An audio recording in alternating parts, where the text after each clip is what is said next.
Hey, IAC. A pastor friend was telling me today how hard it was for him to see the hospitals for the body be open, but the hospitals for the soul, the church, to be closed. And I just wanted to say, no, we're not closed. We're shifting our practices so that we can press in to the fullest expression possible of what it means to love God and love our neighbor right now.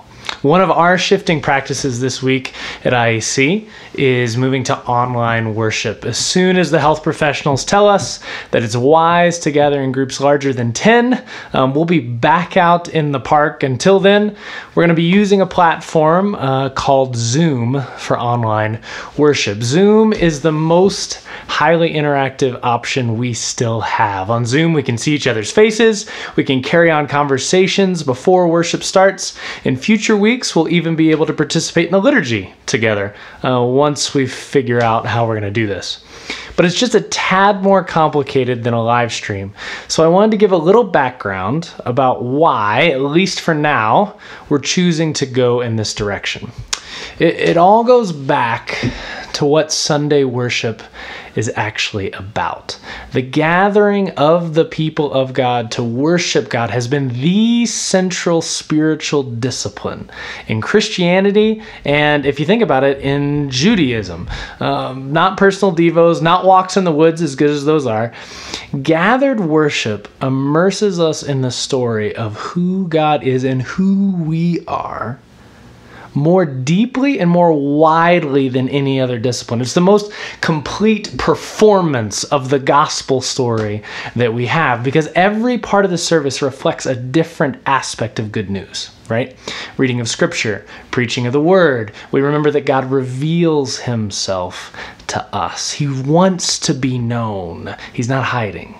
In communion, God shows how far he is willing to go to be known. He gives his very self to us, gives his life to be our life. And in the sending, he invites us to participate in this work of healing the world. And we trust that he is going to be working through us. But all of that sits on the foundational reality, the first aspect of the service, that we gather together.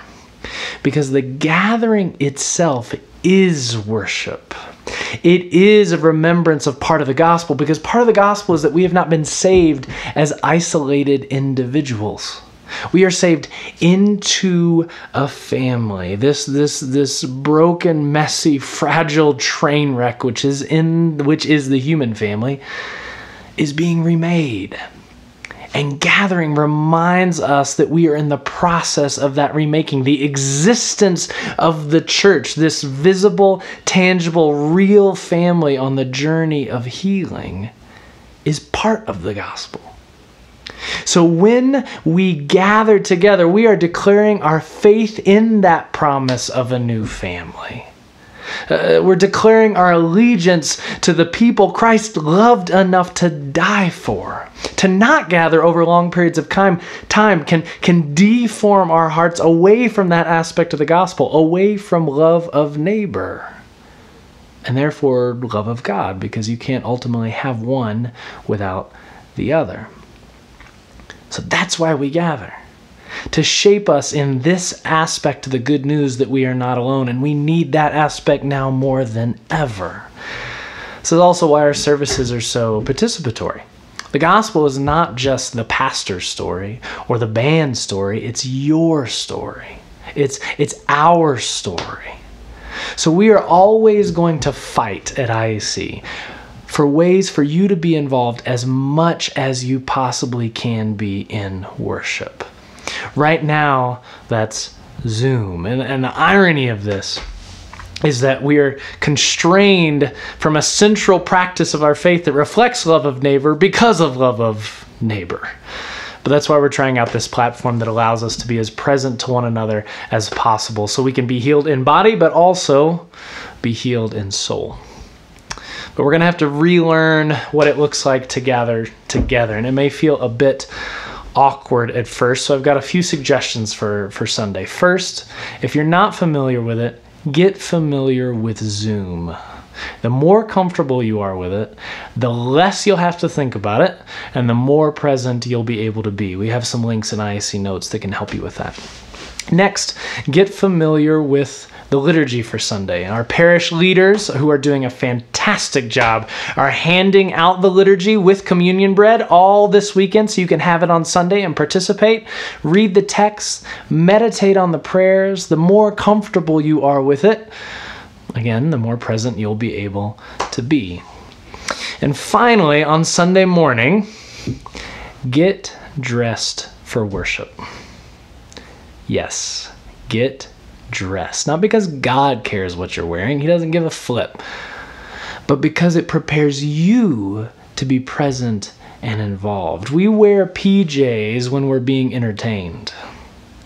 We get dressed when we're a part of the action.